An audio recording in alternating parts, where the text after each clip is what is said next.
actualidad, espectáculos, negocios, deportes, todo en TV Radio Miami, la nueva televisión. Hola, ¿cómo le va? Qué gusto de saludarlo. Aquí estamos haciendo Portal Miami, programa que emitimos por TV Radio Miami en asociación estratégica con Radio Miami Internacional y todas las emisoras que generosamente toman esta transmisión. Como lo hago habitualmente, quiero saludar a la gente de Radio Francia Internacional, a La Voz de América, a Radio Vaticana y por supuesto a la gente de Roku que nos acompaña y que nos presenta ante una audiencia de 48 millones de abonados. Muchísimas gracias por esta colaboración. Vamos a charlar un tema bastante espinoso, pero por lo menos para mí. No soy un especialista, pero quien me acompaña tiene toda la sabiduría, la experiencia y el conocimiento para orientarnos en un tema bastante complejo. Me estoy refiriendo a Aníbal Santoro. Él es psicoanalista humanista. Es maestro en terapia psicoanalítica. Y lo bueno es que es argentino. Así que ya con eso, bienvenido. ¿Cómo se va, Aníbal? Un gusto, Agustín. Un gusto saludarte. Bueno, explícame un poquito qué es psicoanalista humanista. Ok, es una corriente que creamos para poder llevar a la gente a que se aparte del porqué que lo tiene atado. El porqué que lo tiene atado. Por ejemplo, un ejemplo. Típicamente cuando uno empieza un psicoanálisis empieza a platicar y tengo este problema y entonces las grandes preguntas es, bueno, platíqueme de su vida y la persona se queda revolviendo su pasado una, otra y otra y otra vez. Y entonces es un porqué y el porqué sabemos que el porqué es infinito, porque tenemos que a un porqué yo le genero una respuesta que si a ti no te satisface me vas a hacer otro porqué y un porqué lleva a otro. Y nos deja atrapado en procesos que pueden llevar años. Lo que nosotros hicimos, mi esposa, la maestra Claudia Ben y yo, fue generar un enfoque que pudiera llevar a la persona a, con pocos por qué, empezar a ver que existe la posibilidad de para qué es. ¿Por qué humanista? Primero porque no funciona como objeto de estudio. Y el humanismo no visto desde el plano social, sino del ser humano. Lo que hacemos nosotros es que la persona descubra su fortaleza, se dé cuenta de que hay cosas que trabajar y corregir, pero que su vida no es un error. Y desde esa nueva posición y de esa nueva conciencia que tiene, pueda salir a la sociedad a dar lo mejor que tiene de sí. Interesante. Sí, sobre todo que los procesos son más breves. Ajá. Me hiciste acordar a una parodia que se hacía en televisión de una persona que aparentaba ser un poco como así zombie y preguntaba, ¿y por qué? ¿Y por qué? ¿Y por qué? Parecía un tonto, pero no, era muy sabio seguramente, porque ese hombre estaba lleno de preguntas y hay que ser sabio para hacer preguntas, ¿no? Bueno, Immanuel Kant decía, ¿no?, que ahí están todas las respuestas, lo que tenemos que elegir es la pregunta que nos invita. Claro, claro. La cuestión es que en los tratamientos habituales, en estos procesos de crecimiento habituales, la persona llega a quedar atrapada en un porqué donde encima llega a pensar, ¿y ahora qué porqué le interesa a mi terapeuta? Y no, la idea es que la persona se centre en sí misma y empiece a descubrir sus para qué, encuentre su camino en la vida. Por eso escribimos esto nuevo. Interesante. Yo encontré en una serie de textos que he leído respecto de tu actividad y respecto de tu persona, incluso la de tu esposa, que ustedes hacen evaluaciones humanas para seres humanos. Sí. Parece una repetición, pero ya me lo vas a explicar, ¿no? A ver, vamos ya. ¿Qué es esto de evaluaciones humanas para seres humanos? Bien, la idea es que hay una sociedad y una forma de manejar al ser humano que es respecto de los desvíos de un estándar. Por lo tanto, le aplico estudios que están estandarizados y tratan de ver que sí y que no embona con tal o cual parámetro.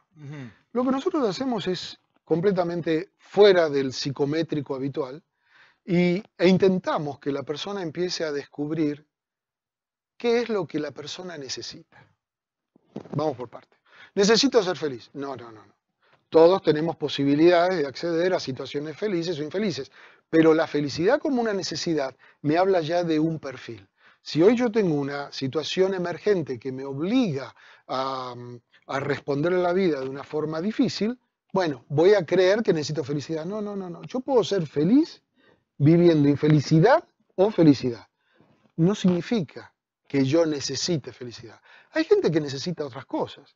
Entonces lo que nosotros hacemos es tratar de detectar, después de toda la capa y debajo de toda la capa cultural que existe y educativa, qué es lo que la persona necesita. La acompañamos a que se descubra y a partir de ahí la fortalecemos. Entonces son evaluaciones humanas porque no lo llevo a la persona a que descubra qué es lo que espero yo que me conteste. No quiero que se acomode en un estándar mío o social. Yo lo único que quiero a esa persona es que se tome el atrevimiento de ser honesta consigo misma y que por una vez en su vida diga, a mí me gustaría esto. Eso en lo individual, digamos, en la persona. Lo mismo lo aplico en las empresas. Sí, porque yo leía en tu background que tenés la responsabilidad de diseñar el rumbo de la compañía para ganar mercados con un servicio diferente basado en una tarea innovadora. Sí. Quiere decir que esto lo aplicás al mundo de los negocios. Sí, sobre todo a nivel empresas cuando accedemos. También tengo formación como team coach y entonces la idea es cómo se cohesiona un grupo para que se vuelva un equipo.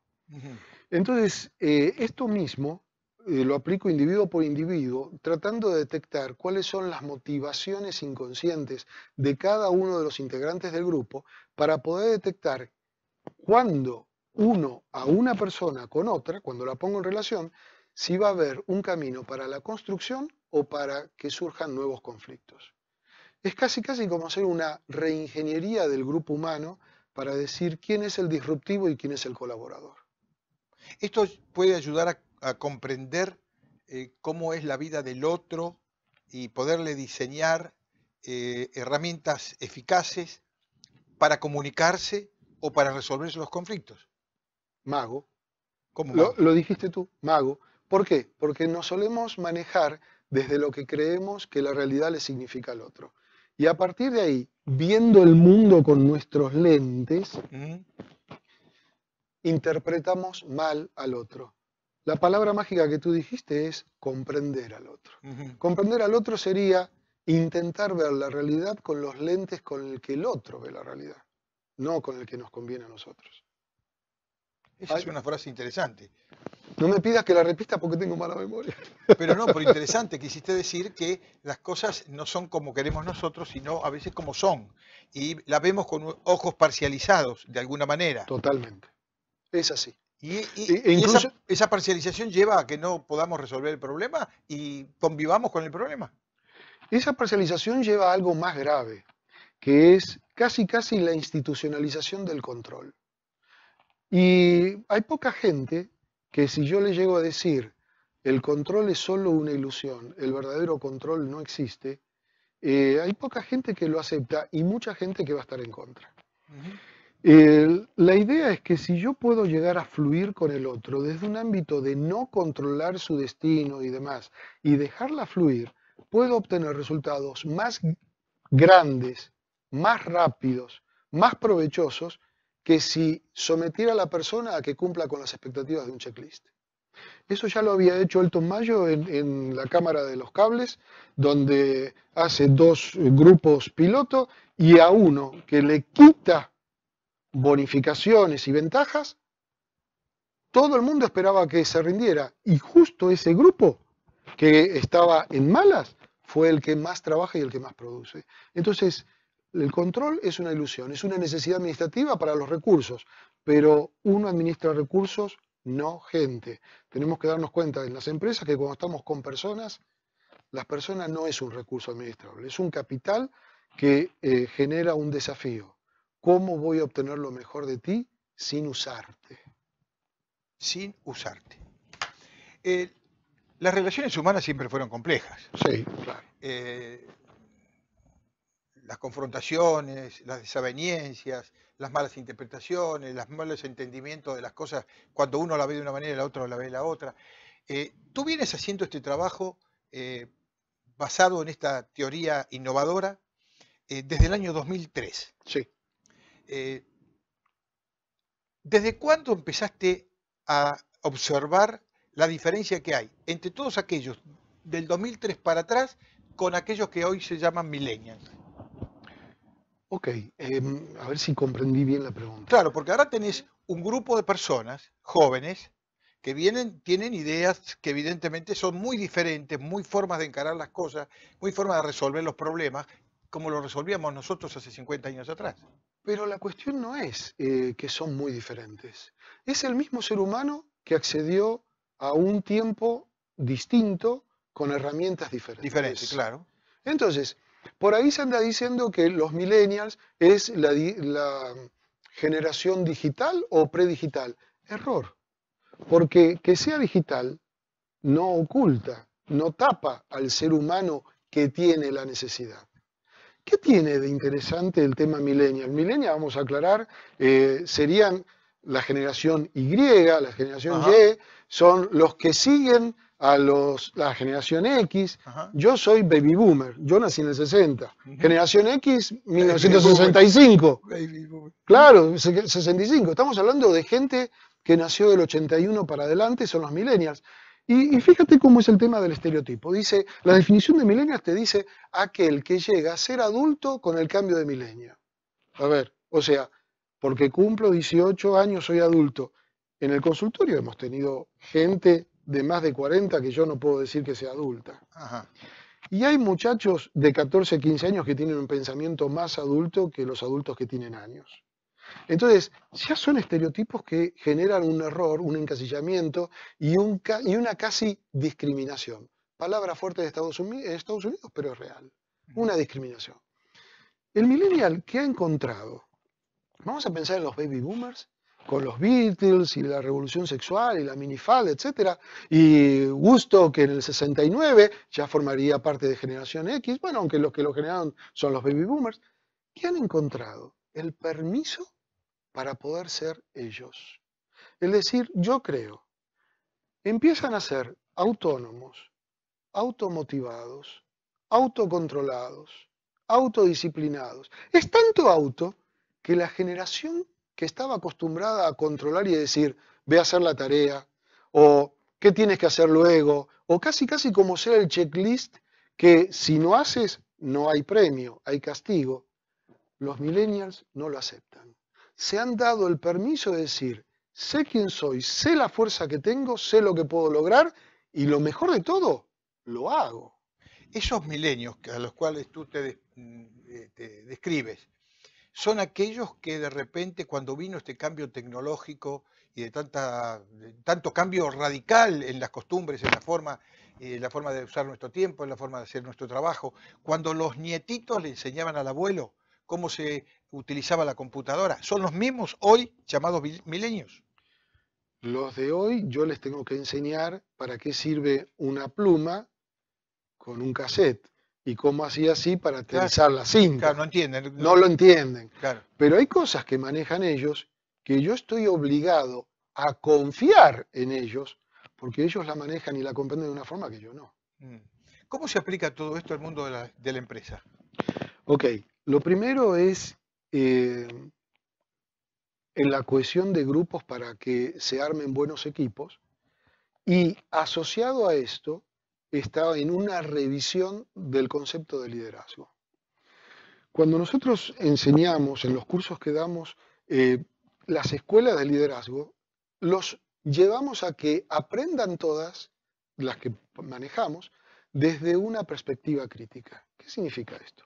Todas son buenas porque todas y cada una fueron escritas por un ser humano que tenía una visión particular de la vida. Su punto de vista responde a sus necesidades y aplica a algunas personas que comulgan con esa necesidad. ¿Cuál es el error? Creer que determinada escuela de liderazgo es aplicada en forma masiva a toda la gente. No. ¿Cuál es el desafío de este tiempo? Tengo que poder conocer la mayor cantidad de escuelas de liderazgo y de motivación que haya y no usar ninguna.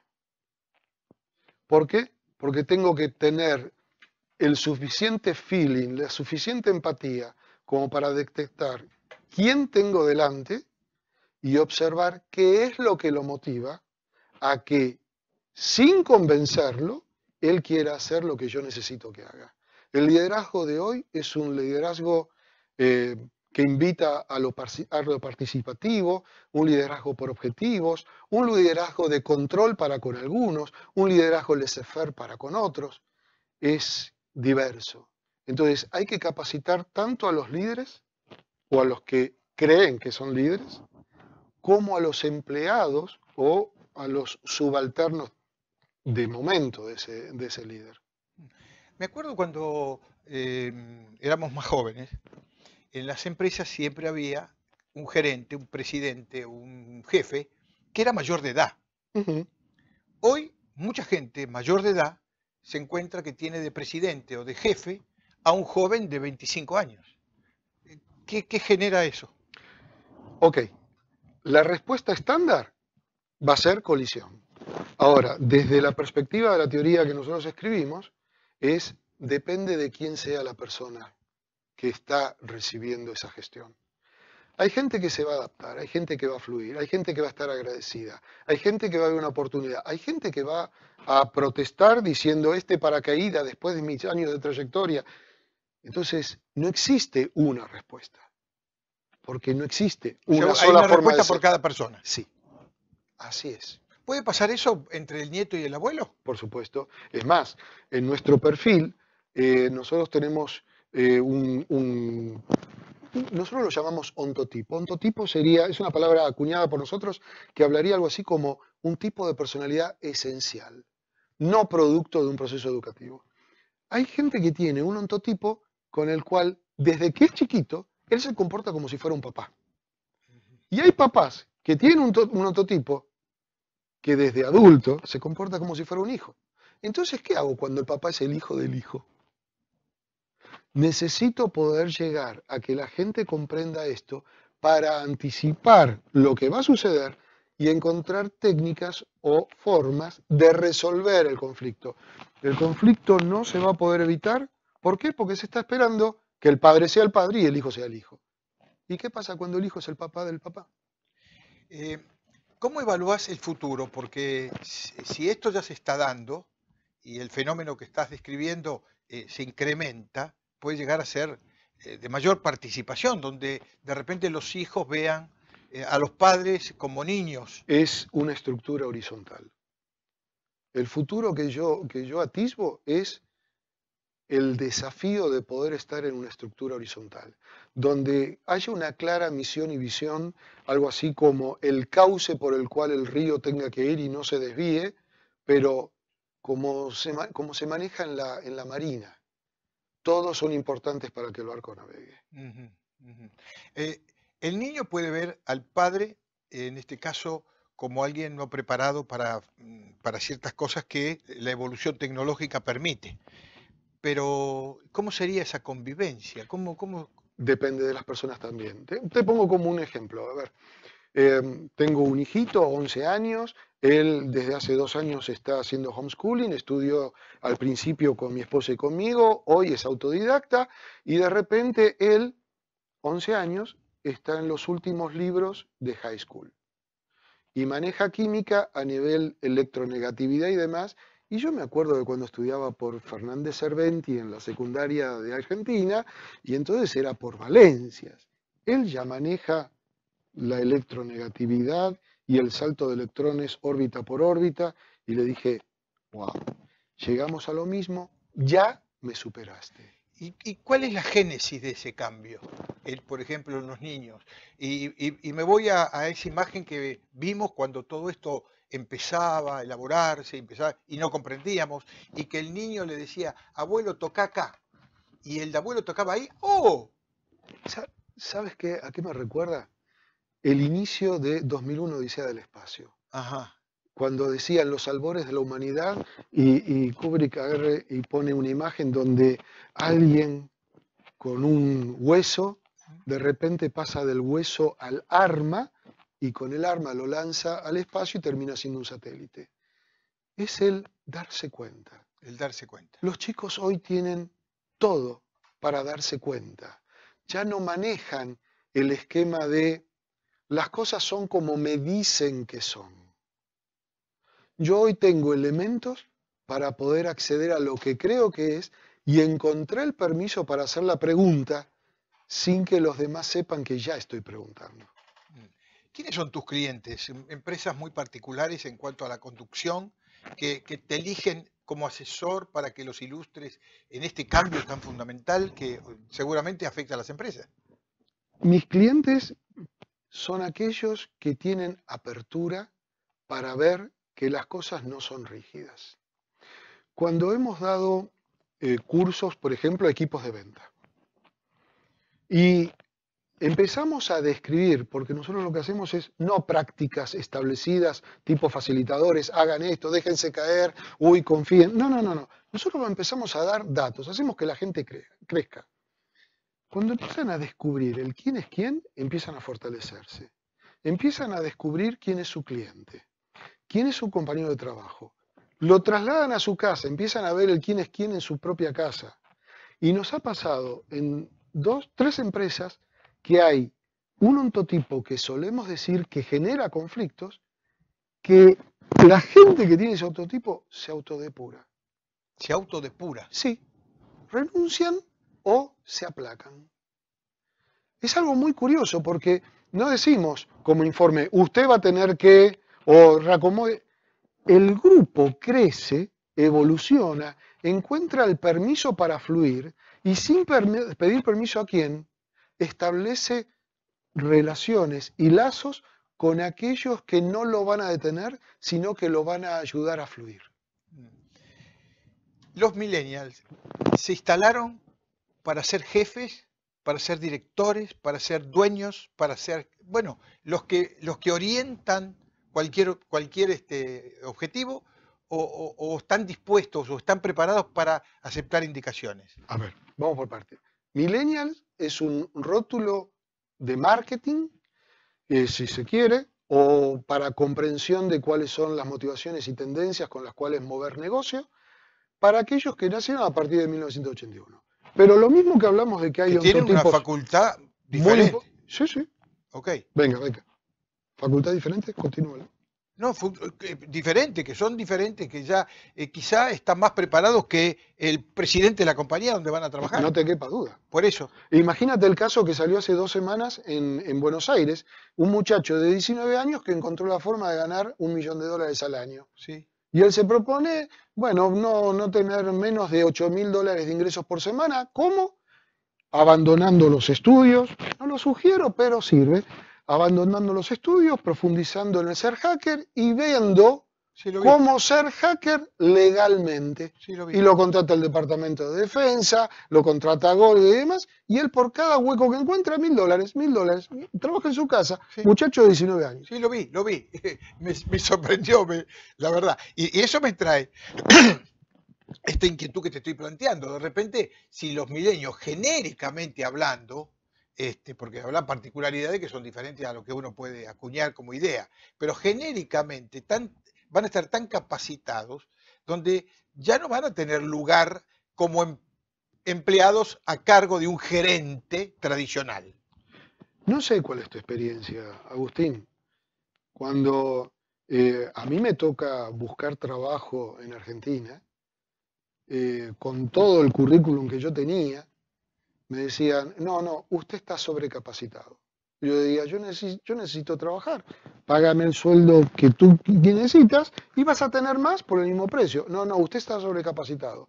Hasta que pasa el tiempo y me doy cuenta que lo que significaba el estar sobrecapacitado, temor a no ser controlable. Si quieren manejarse en el ambiente constructivo que un millennial puede proveer a la sociedad, tienen que olvidarse de poder controlarlos.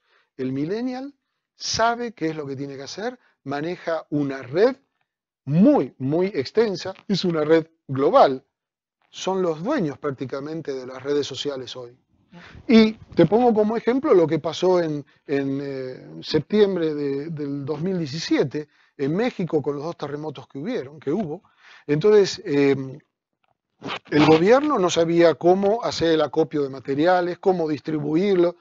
Los millennials armaron una red digital, salieron a ayudar y a rescatar gente y a llevar todo el material que hacía falta para el lugar donde estaba caído, cuando todavía el gobierno no sabía qué hacer. Aníbal, se nos fue el tiempo, pero realmente me quedan 1.000.000 de dudas, lo que seguramente ameritará para que te vuelvas a participar aquí en nuestro programa. Para mí sería un gusto y me gustaría dejar una frase Sí, claro. de un argentino. Dale. El doctor Arnaldo Raskowski era un psicoanalista. Sí, que llegó a hablar ante las Naciones Unidas, fue Sí. el que empezó el tema del maltrato infantil y trabajó sobre el filicidio, la matanza del hijo. Y él llegó a decir que esta sociedad está manejada por una gerontocracia, el gobierno de los adultos mayores, una gerontocracia que tiene temor que la juventud descubra el poder que tiene. Bueno, señores, los millennials y la generación Z están diciendo, ya nos dimos cuenta del poder que tenemos. Ya estamos aquí. Sí. A poner las barbas en remojo, sobre todo nosotros los adultos. Gracias. Un gusto, Agustín. Un placer, ¿eh? Realmente es un tema para mucho tiempo, ¿no? Sí, claro. Sí. Así que vamos a buscar la forma de que podamos ir haciéndolo en capítulos. Bueno. Porque nos enriquecemos todos. Muchas gracias. Muchísimas gracias. Vamos a hacer una pausa, volvemos enseguida.